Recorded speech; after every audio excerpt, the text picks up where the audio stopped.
Hi, and welcome back to another episode of the History of Fan Anime.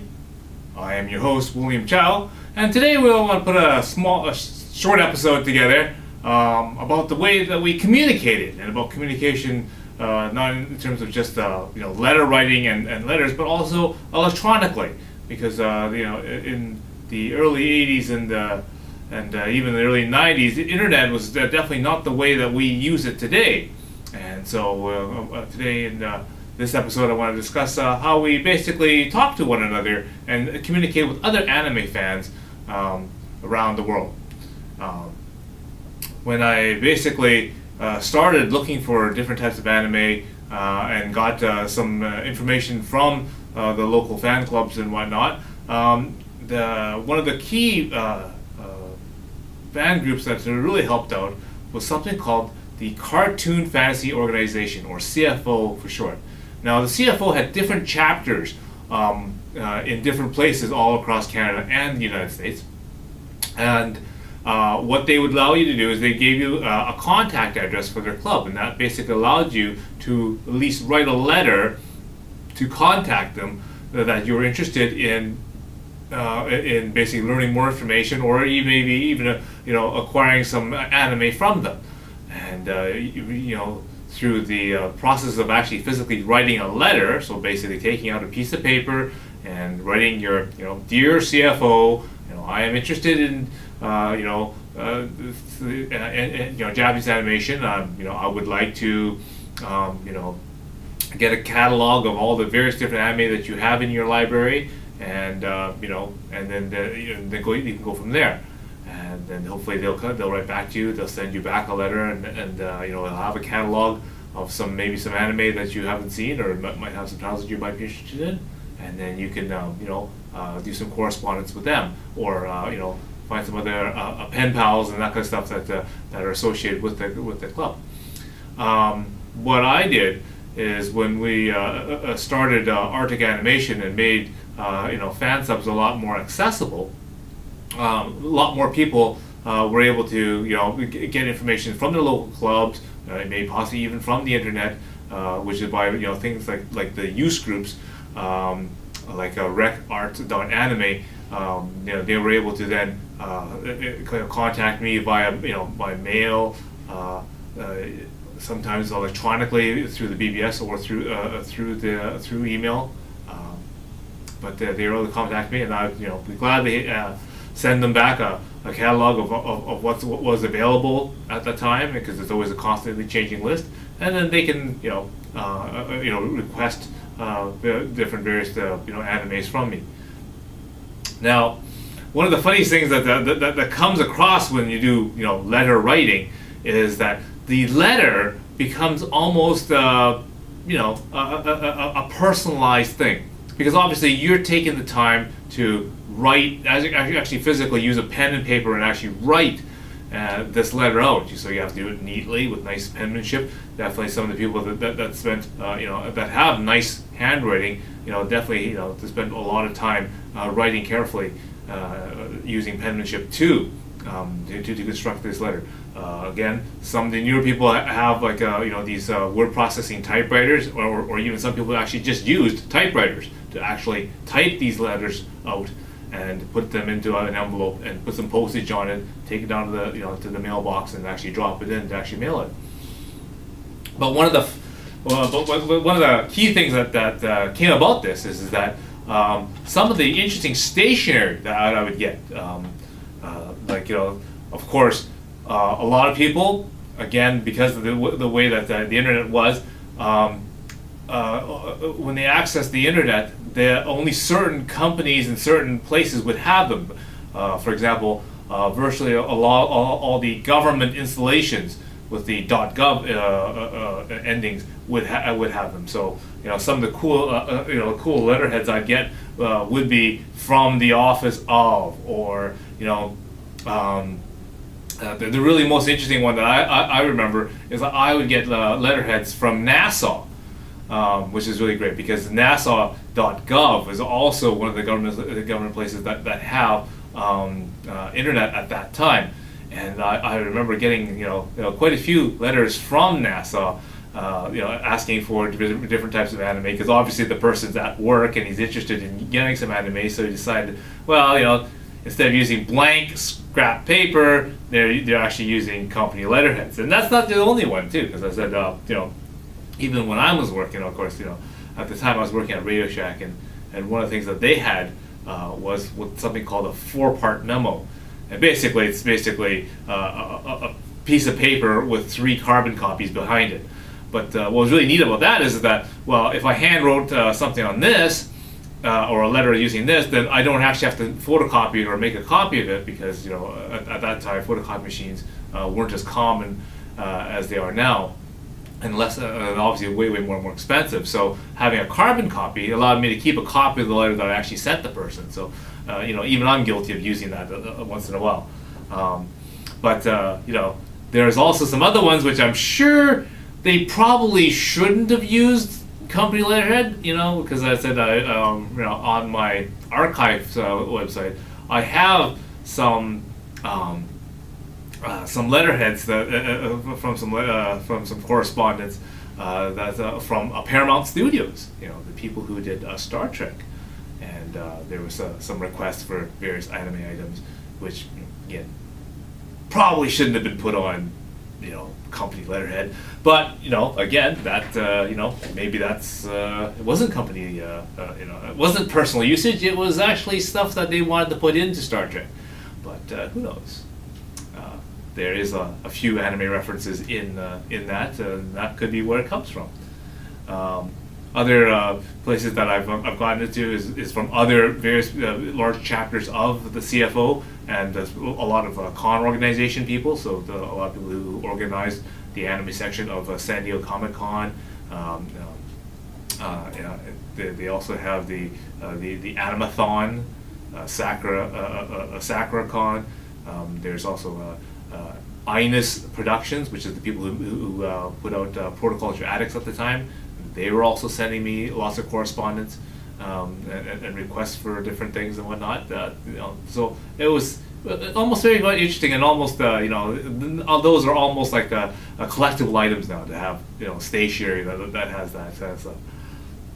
The other thing that was really kind of neat and got a little different is these people are typing and writing these letters. But they also, don't use standard white paper. Some of them actually use, absolute like fluorescent yellow and this flashy, fluorescent green sometimes. And the paper was so different and so bright at the time. It's like it was literally, it felt like it was blinding trying to read this guy's letter. But I mean, I remember getting someone from this particular person, and he every other month he would send a letter, and he'd change the color of the paper that he'd send it on, and he'd write little messages that are kind of cryptic, and it's quite almost it again becomes very collectible that these people actually spent this much time or this much money and effort to actually write these type of letters to you. Of course, as I displayed in a previous episode, the animation magazines also contained lots of books and stationery, and so a lot of people would also write to me using the blank mail-in stationery or the postcards from an anime book. That was always different, because I would always pick one up and I'd read it saying, "Hey, I remember this. This is from like an Anime V magazine from 1993 or something, 94 back then," and because I'd recognize the picture, it would be like Asylum Mobius or something, and then the person would go, "Oh, okay." So they pulled the postcard out, they cut it out, and they actually wrote their letter on a piece of Asylum Mobius stationery like that, and they sent that to me for various questions or requests, and that was really cool. Also, and that was also really kind of neat in these letters, is a lot of things that people would send in addition to the letter, because now we're actually because you're in the process of sending this envelope, you're paying this set amount of postage. People could then add some other stuff in there.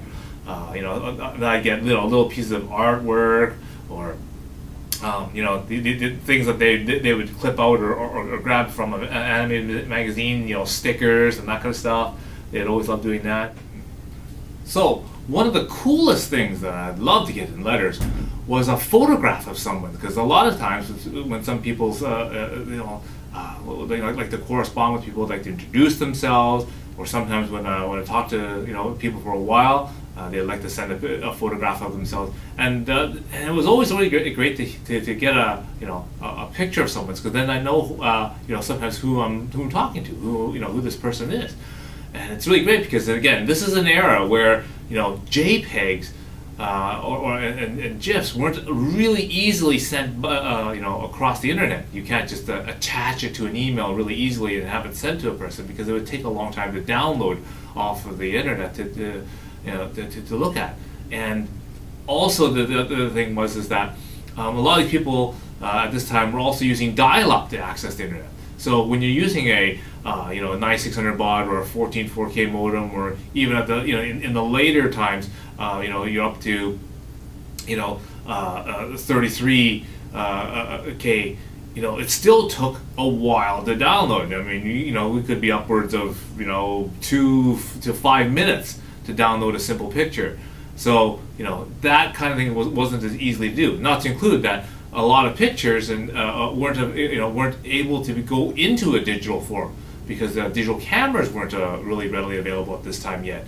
You still had to take your physical photograph that you used a camera with a negative film and stuff inside it. You had to take it to a place to have it developed, and then once you've got this little passport-sized photo, or even your 5x7, you'd have to still take it to a flatbed scanner or something, because the things like credit card scanners and photo scanners weren't available yet.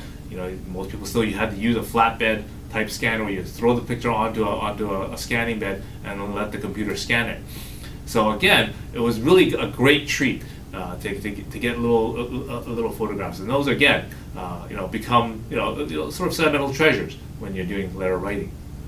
And that was really cool. So, and the other way that I wanted to quickly get over was that we did run the Protec Generation BBS, and that helped a lot of people who didn't really have access to the internet, or didn't know how to use AOL or all that kind of stuff, and they just wanted to just call a place and be able to log in, make their own account, read some information about anime, and talk different things about what's going on, download some information, maybe download a list of stuff that's available from Arctic Animation.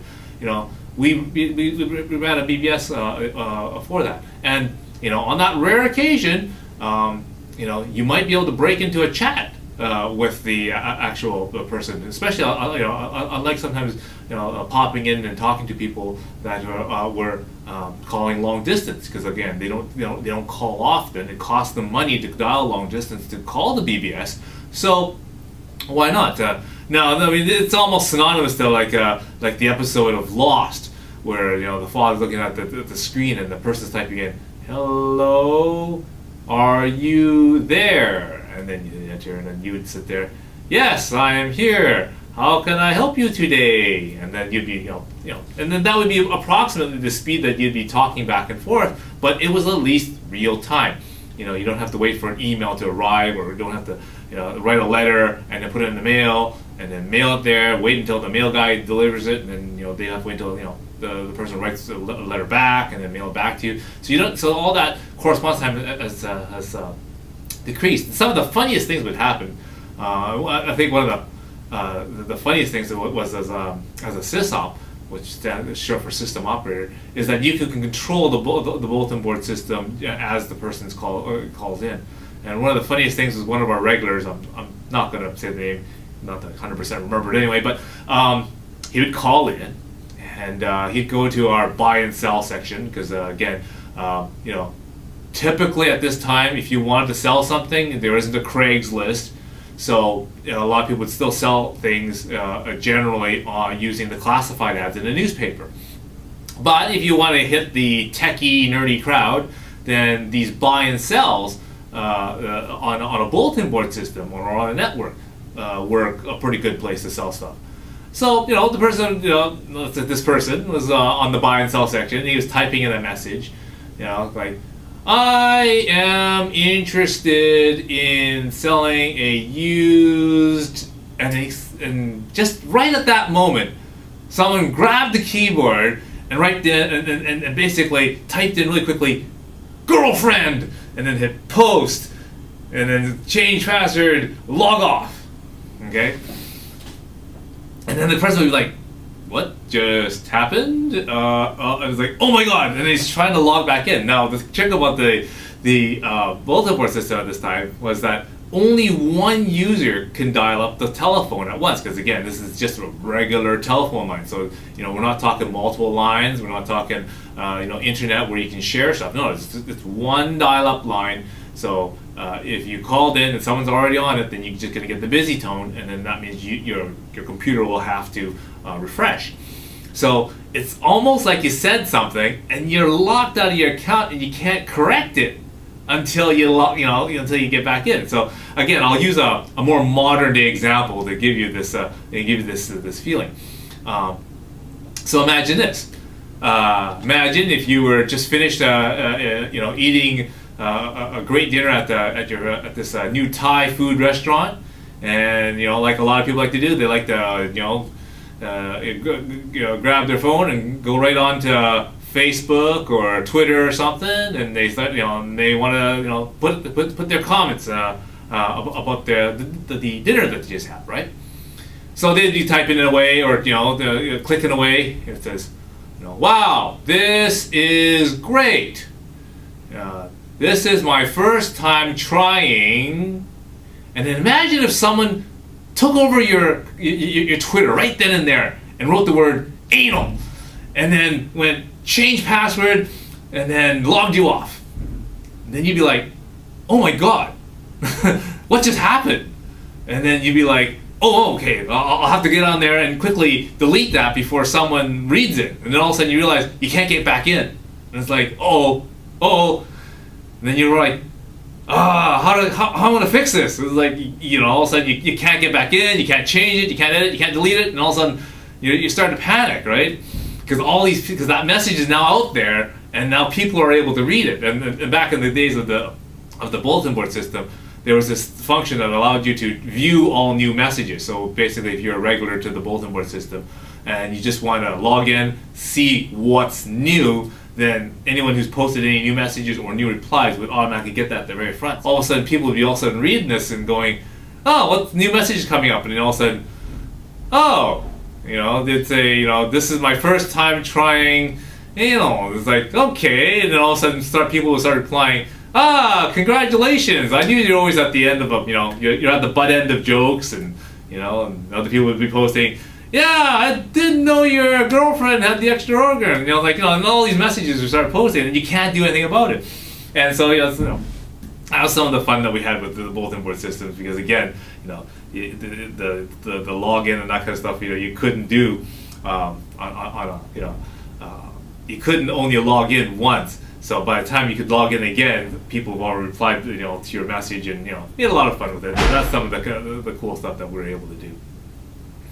Anyway, so the other thing I wanted to get into was that some of the letters that we'd always get, because I said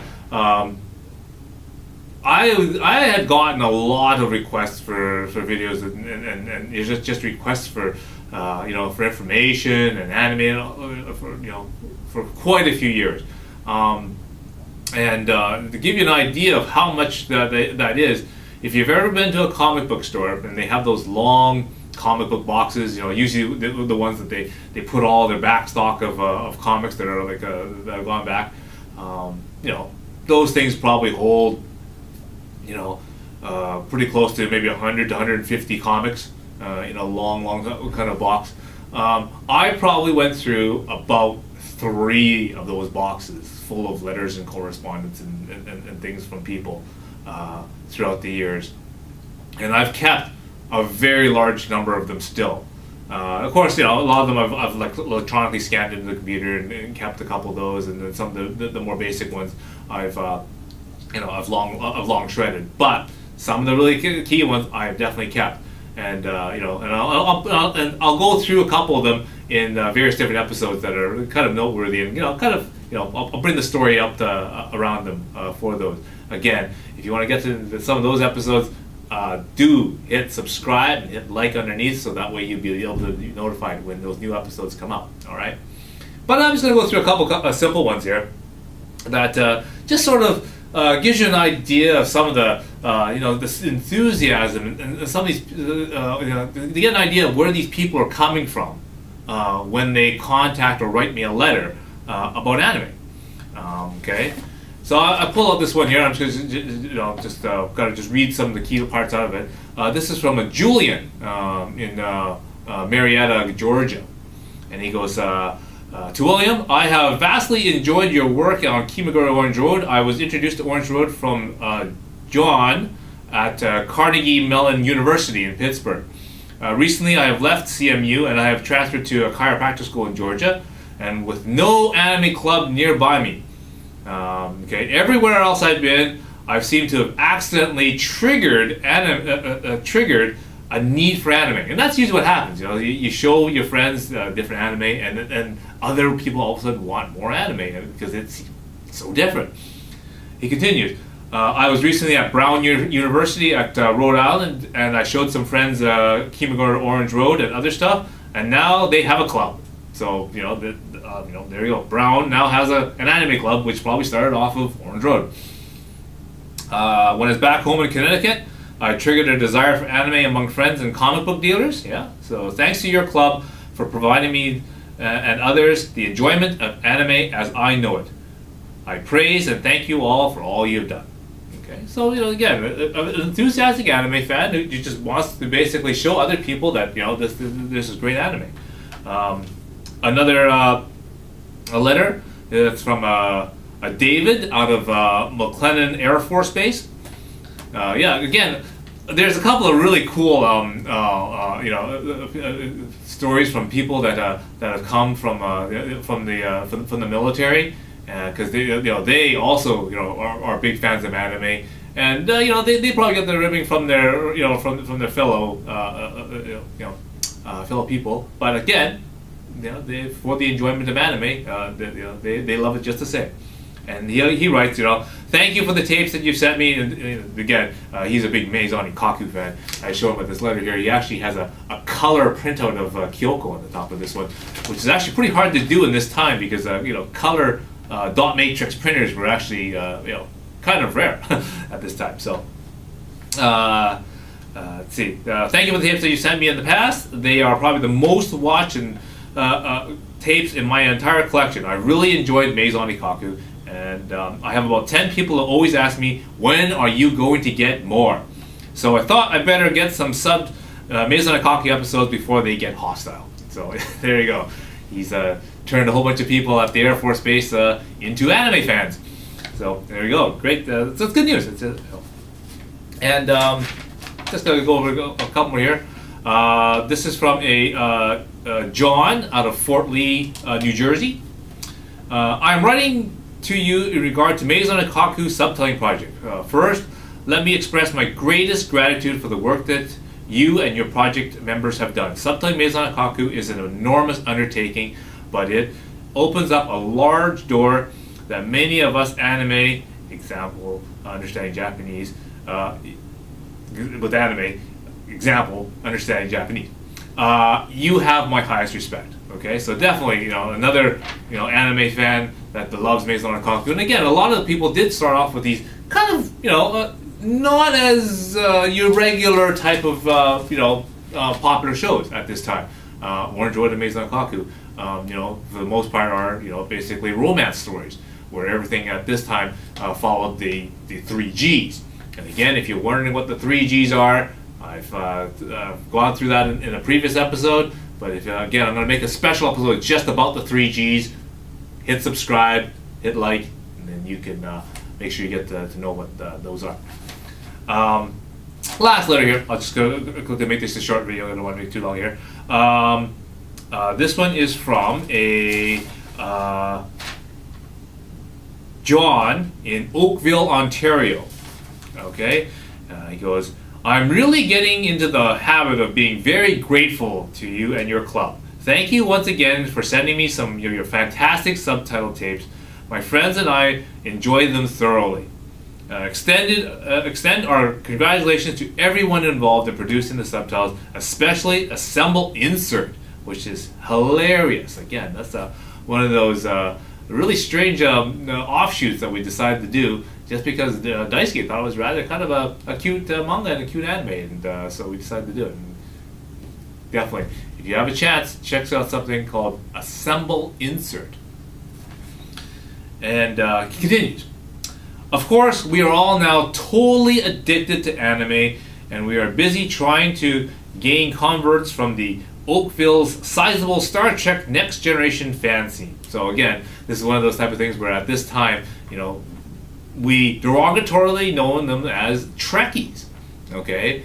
And those are those people that they follow Star Trek, but again, a lot of the people that follow Star Trek are also anime fans, and slowly, and they're really actually pretty easily convertible. They also, you'd be very surprised to see how many of them actually follow anime as well. And so I know in a lot of communities, anime is paired up with the sci-fi community, but at the same time, maybe with with the Star Wars and Star Trek community as well. You'll find a lot of anime fans, just as you have here. So that was just basically just some of the letters that I came across that are kind of interesting and gives you kind of an idea of what people are sort of going through when they're trying to find anime and they just can't find anything locally around where they are, so they end up, as I said, writing letters and maybe even shooting some electronic ones across to find a way to get some more anime. And then when they get some of this different anime, just like myself, I was really surprised and amazed at how different this anime is and how entertaining it is. And I hope that you find that the same with your anime as well when you watch it.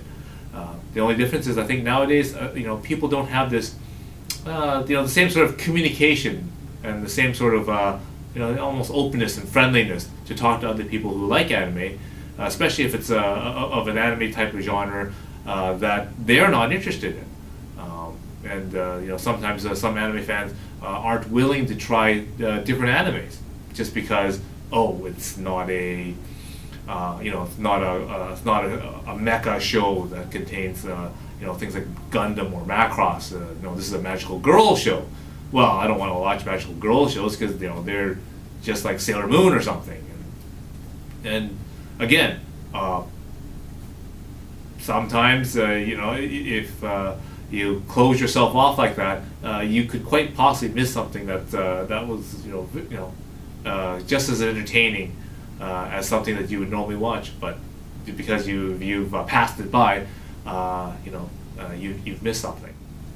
Okay, so if you want to try to get in contact with me or leave me a comment or give me a suggestion for another episode, by all means, I have my contact page just right down below here, so you can go to my website, and you can also go to my contact page, and there's all the information there that you can do that. The second way that you can participate with this video cast is that I love to wear ball caps, and today I'm again wearing the classic Montreal Expos, and today's player is the Hall of Famer Gary Carter. Now I always liked how he always was chasing Johnny Bench for his records, and but he made it to the Hall of Fame, and that was that really made my day. So my anime suggestion for Gary Carter, the catcher, is, as I mentioned earlier, is something a little strange, and again, it's a really strange, not really strange, but it's not common to have Canadians in the Hall of Fame from an Expos team. So what I'm going to recommend is something out in left field, or maybe even right field, right? Assemble Insert, as I mentioned earlier. Again, it's a funny little anime. Kind of gives you suggestions like I've been in the previous episode, Chochu Kinar, but definitely it is one of the stranger animes, and it's very short, only 2 episodes, but to have a look at it. Assemble Insert. Okay, so until next time, I say see you again.